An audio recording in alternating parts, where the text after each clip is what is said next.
when your own family becomes your worst enemy.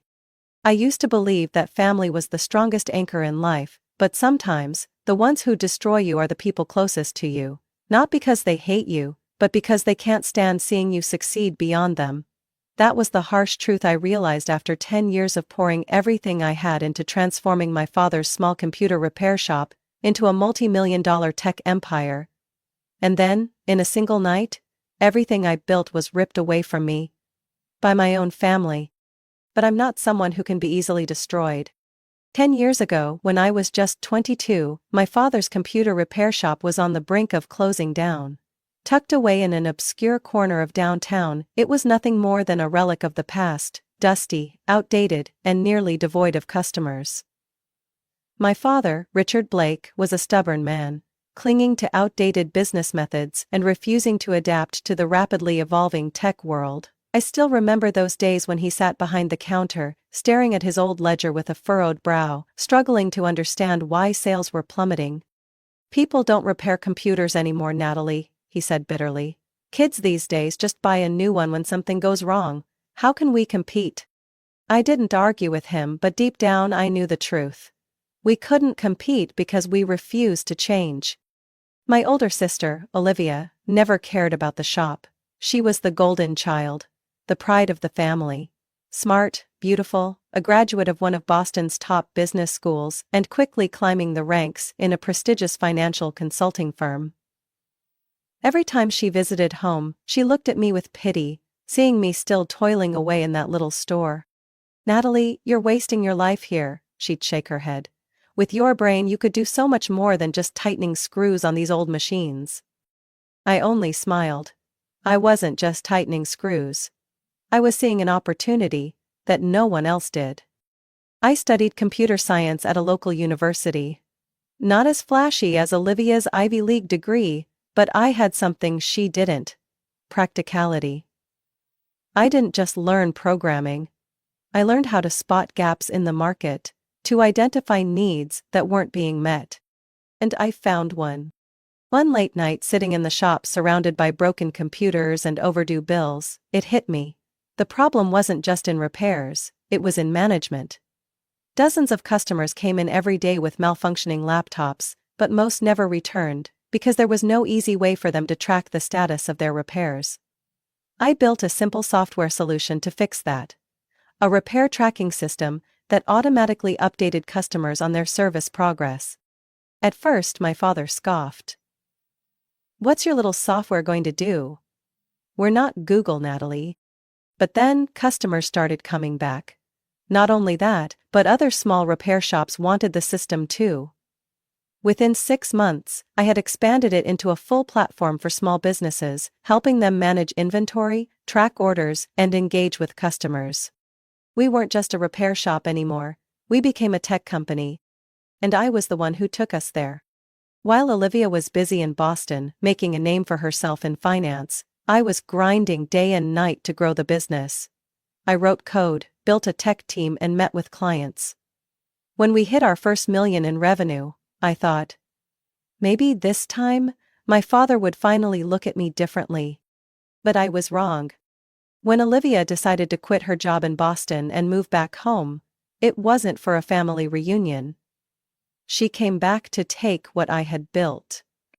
And I had no idea that the biggest storm of my life was about to hit. A company doesn't transform overnight. Success doesn't come from luck. It comes from sleepless nights, missed meals, and customer calls that last until dawn. While others took vacations, I sat in my tiny office, surrounded by stacks of paperwork and flashing lines of code.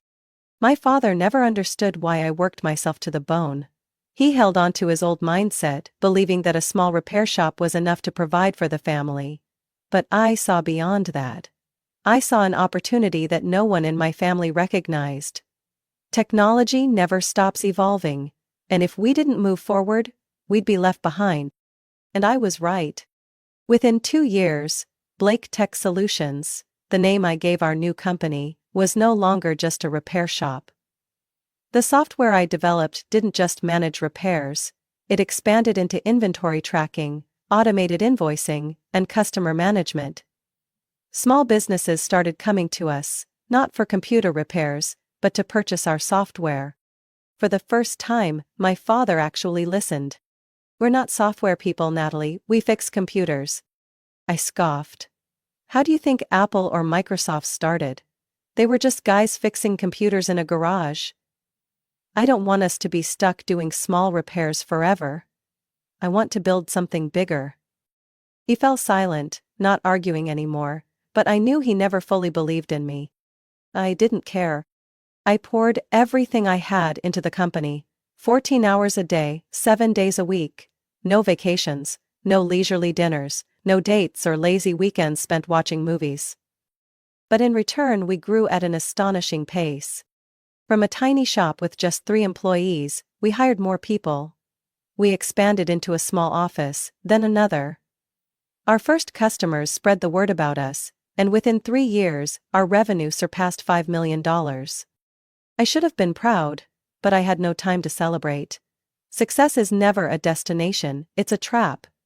If you stop, it disappears right before your eyes. People started noticing me, but not in a good way. "Do you think you're growing too fast?" one of my senior employees once asked. "You can't do everything on your own, it's going to be a problem." I knew he might be right. But I couldn't stop. I taught myself how to negotiate contracts, manage finances, and run a tech business without an MBA like Olivia. Every skill I had was earned through facing real problems and figuring out the solutions on my own. And just when I thought I had finally earned my family's recognition, Olivia came back. She showed up one evening in December, just as I was deep in thought about a major decision. "Natalie, you really did it," Olivia said, walking around the office, her eyes gliding over the framed patents on the wall. "I have to admit, I never expected you to take the company this far." I didn't know whether to feel proud or cautious. I looked up from my computer screen. "Are you home for a visit?" She laughed, a laugh I couldn't quite tell was genuine or not. "Not exactly. I came back to help you." I frowned. "Help me?" Olivia sat across from me, composed, as if there had never been any distance between us. "You've done an amazing job, but the company is growing so fast you can't handle everything alone. I have experience in finance, in strategy. I can help take Blake Tech to a stable and sustainable level." A part of me wanted to believe her, but another part didn't. "I've managed just fine so far." She smiled. "Fine. But not enough. You need someone who knows how to run a real corporation. I can help you secure investors, expand into new markets, take this company to a level you never even imagined." I didn't answer right away. I knew Olivia. I knew she never did anything without a purpose. But in that moment, I made the one decision I would regret the most. I agreed. Within weeks, Olivia officially joined the company, and within months, I realized that I had let a wolf into my own home. My story should have ended here with a happy conclusion about sisterhood and collaboration. But it didn't. Because Olivia didn't come back to help me. She came back to take everything away. I always knew Olivia was ambitious, but I never imagined that ambition would be aimed directly at me. After joining Blake Tech Solutions, it didn't take long for Olivia to make herself an essential part of the company, at least in the eyes of others.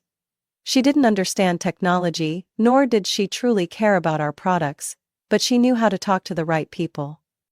What I'd built with code, strategy, and thousands of hours of work, she turned into an image. With her charm, Olivia quickly won over the board members and potential investors.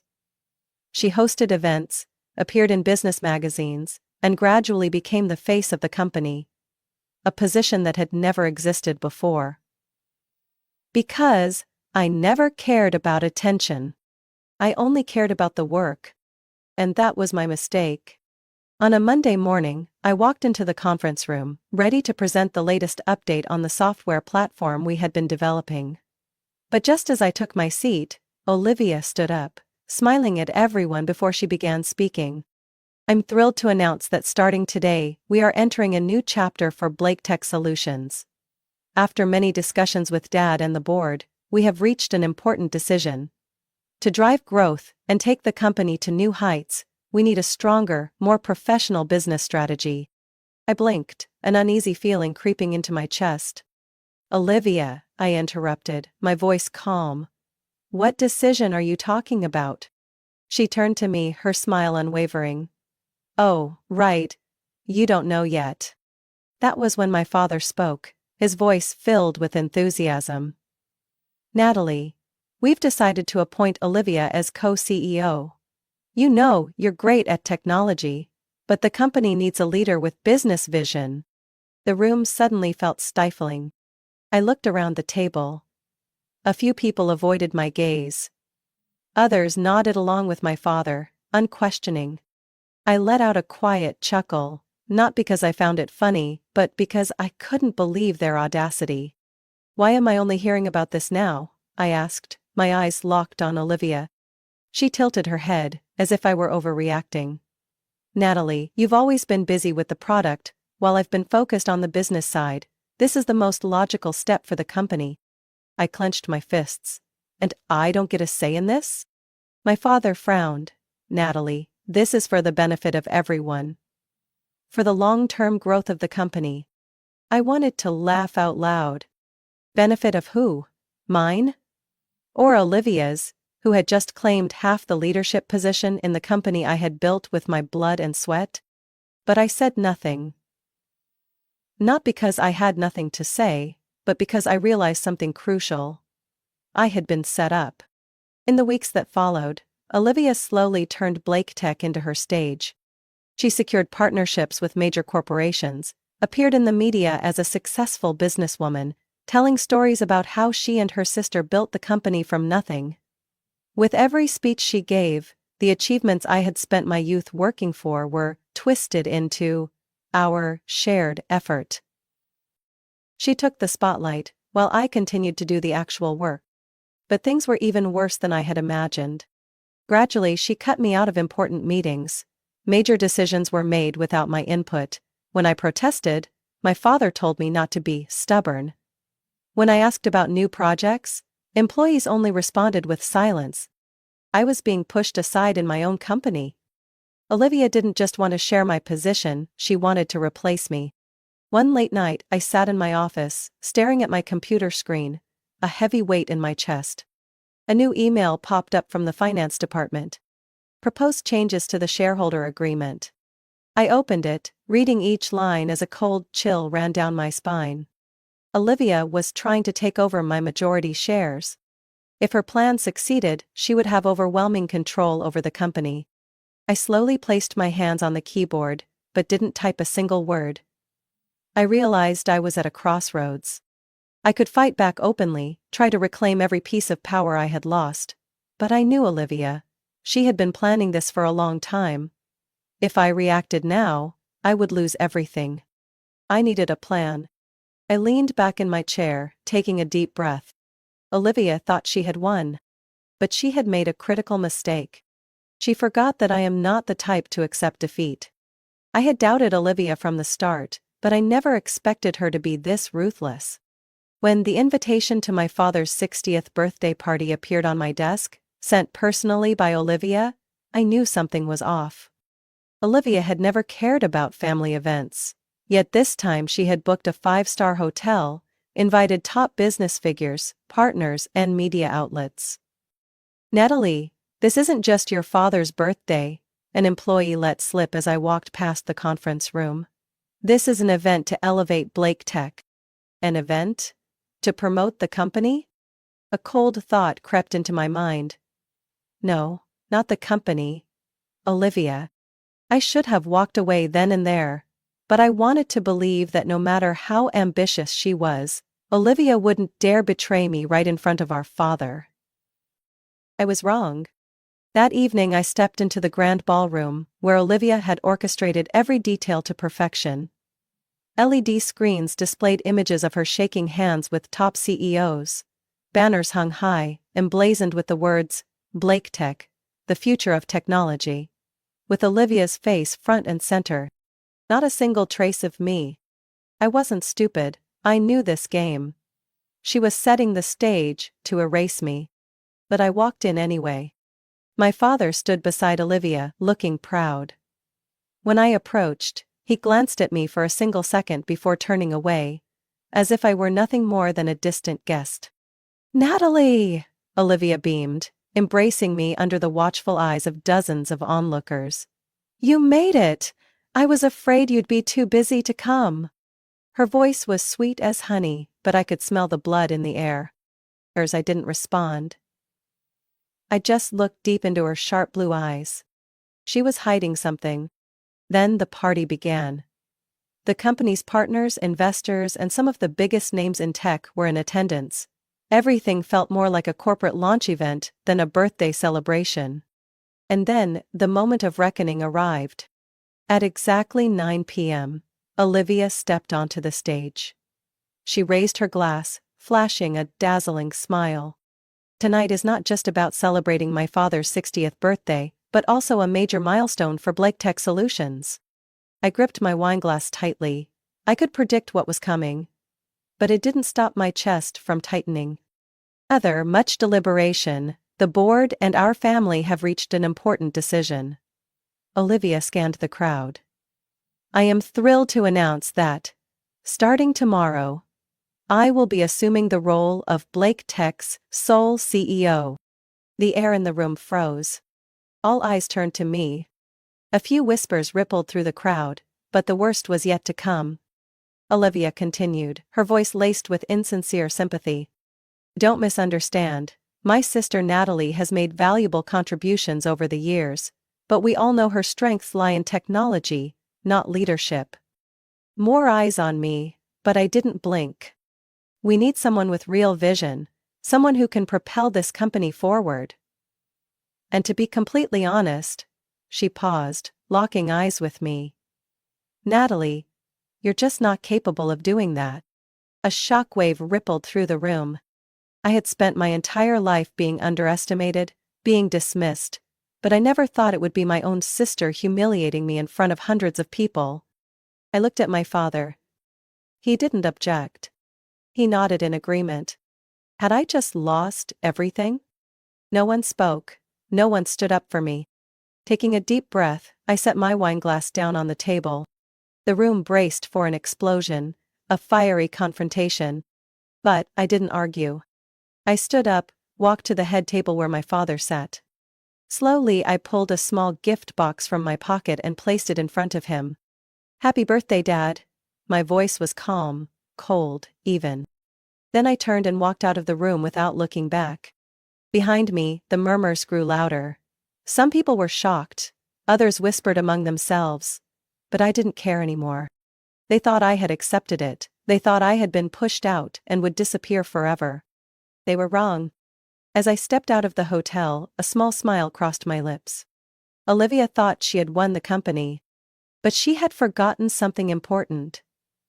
I wasn't about to let my years of hard work be handed over to someone else. And I had a plan. Tomorrow, I would begin my own game. I spent the entire night in my office, not closing my eyes for even a minute. On the screen in front of me, a flood of email responses kept coming in. With every new message, my decision became even clearer. Olivia thought she had taken me down. But she didn't know, she had just lit the match to the biggest disaster of her life. At 3 a.m., I sent the most important email of my career.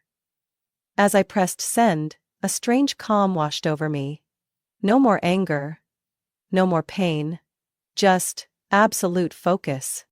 Because this morning, I was going to take back what was mine.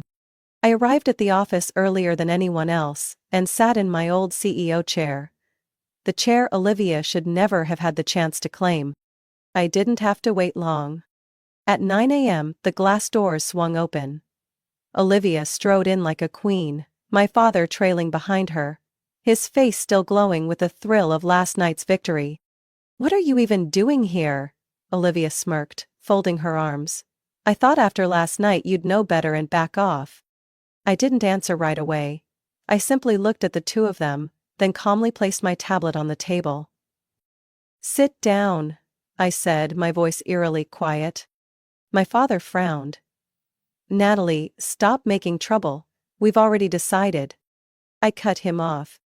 We haven't decided anything, but today, we will. I turned on the large screen in the conference room, displaying a contract.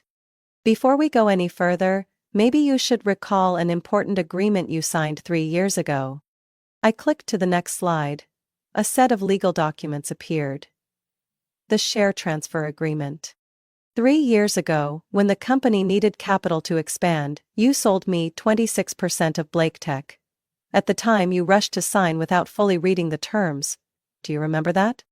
My father's face shifted from confusion to complete shock. I continued, when you add that to the 25% stake I already owned, that gives me a 51% majority share. I turned to Olivia, watching as the smile froze on her face. You are not the sole CEO, I said slowly. Starting today, I have the final say in everything at Blake Tech. The room fell into absolute silence. My father was speechless, and Olivia sat frozen, gripping the arm of her chair so tightly her knuckles turned white. But I wasn't done yet. I pressed another button on my tablet, pulling up the second crucial email. And we have one more problem to discuss. On the screen, the contents of the email appeared. Sender, Natalie Blake. Recipient, all major Blake Tech clients. Last night, I sent an email informing them of the leadership change at the company, and guess what? I flipped through the responses. 90% of our biggest clients have sent in contract termination notices. I turned to Olivia, my gaze ice cold. Did you think clients stayed because of Blake Tech? No, they stayed because of me. Because of what I built. Olivia's mouth fell open, her hands trembling as she checked her phone for emails. Her face turned ghostly pale as she saw the confirmation letters from the clients. But I wasn't done yet. I pulled up another file. The software licensing contract. And this, I said, my voice slow but razor-sharp, is the final piece. Blake Tech does not own the core software of the company, it belongs to Innovate Solutions LLC, a separate company I founded 4 years ago. I turned to my father. Do you remember the document you signed last week? Sweat trickled down his temple. The license renewal agreement? I let out a cold chuckle. Yes. But I never sent it in. I glanced at the clock, and the software license officially expired 5 minutes ago. For a moment, Olivia collapsed into her chair as if she had been punched in the gut. No, this can't be. I stood up, slowly gathering my belongings. It's done, I said lightly. I have taken back what's mine. And now, you have 2 choices. I looked straight at Olivia. Oh. I walk away, taking all the clients, the software and the tech team with me. Blake Tech will be nothing but an empty shell, and you'll have to explain to the investors why the company collapsed overnight. I paused, letting my words sink in. 2. You and Dad resign, becoming non-executive shareholders. I take full control. And you walk away with a payout and disappear. I tilted my head slightly. Choose. The room was drowning in silence. My father sank into his chair, his face aging 10 years in just a few minutes. Olivia stared at me, pure hatred in her eyes. But she knew. She had no other choice.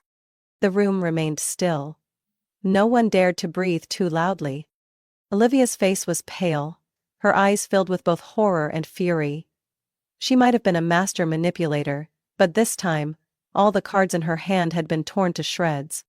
My father lowered his head, his hands trembling on the table. He had nothing left to say. I crossed my arms, tilting my head at them. Well? What will it be? No one answered. I had backed them into a corner. My father was the first to break the silence. He lifted his head, his aged eyes filled with defeat. Can we renegotiate? His voice was weak, almost pleading for mercy. I laughed, but there was no warmth in it. Negotiate?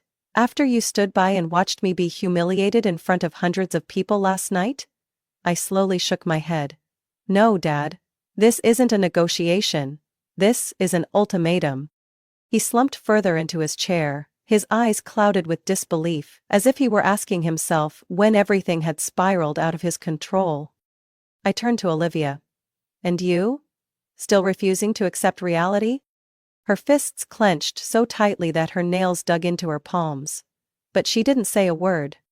I took slow, deliberate steps toward her, keeping my voice low and sharp like a blade.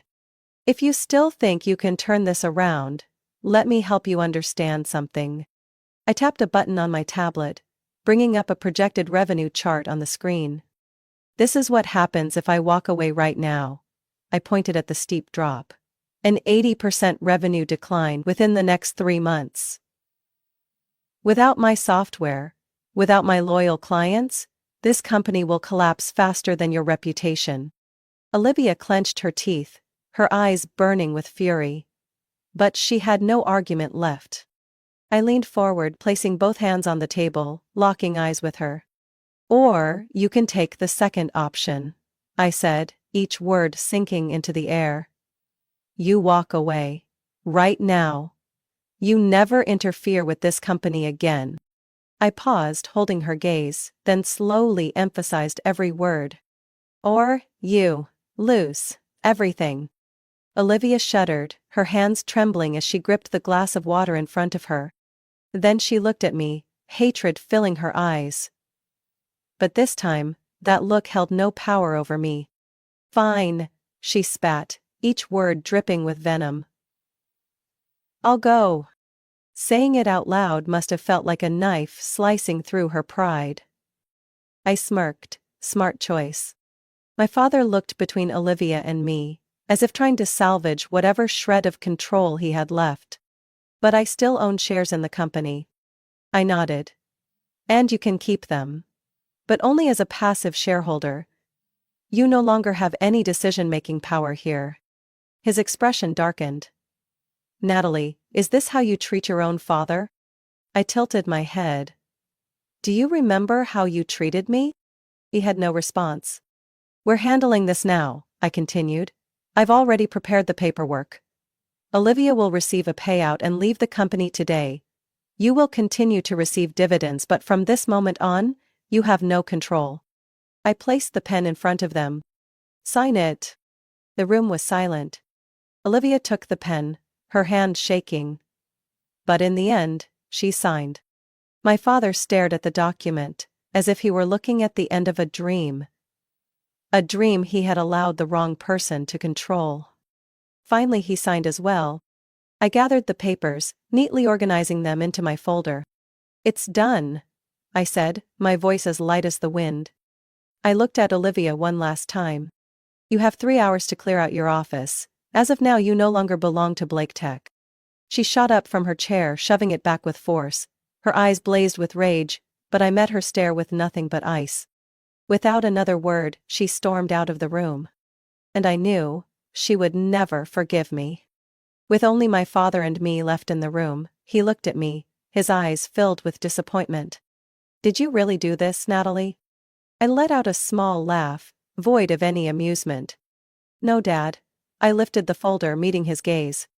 You and Olivia did this. I simply took back what was mine. A week later, the name Olivia Blake disappeared completely from Blake Tech Solutions. She left in disgrace, without fanfare. No more grand interviews, no more lavish parties filled with VIP guests. Just a quiet ending for someone who thought she could steal another person's work without paying the price. I never saw her on the day she left. But I knew that when she walked out those doors for the last time, she hated me to her very core. And I didn't care. But I had no time to savor my victory. After the coup, the company was thrown into chaos. Some investors panicked, some employees doubted whether I had the ability to run the company alone. The mess Olivia left behind wasn't easy to clean up. But I didn't fall. I led Blake Tech with an iron will, refusing to let anyone shake my position ever again. I rebuilt trust through actions, not empty promises. I personally met with every major client, ensuring that our products remained the top choice in the market. I hired talented experts, implemented innovative strategies that Olivia had once blocked. And within 2 years, Blake Tech didn't just recover, it exploded, stronger than ever. The company's value tripled. Those who once doubted me were now forced to admit they had been wrong. And Olivia? After her humiliating downfall, she fled to Silicon Valley, trying to rebuild her reputation at a small startup. I heard things weren't going well for her. Without my shadow to stand in, she struggled to prove her actual competence. But in an industry where reputation can make or break a person, the name Olivia Blake had become a cautionary tale. People said she still tried to appear strong, but I knew she would never forget this failure. And my father? After losing control of the company, he finally understood just how wrong he had been. He retired early, leaving behind the business world he once prided himself on. I don't know if he regrets anything, but he never spoke about the past again. We still saw each other on holidays, exchanged polite conversations, but the father-daughter bond had been permanently severed. I still kept the unopened birthday gift I had given him that fateful night, a photo album documenting the company's journey from day one. It sat on the shelf, gathering dust over the years.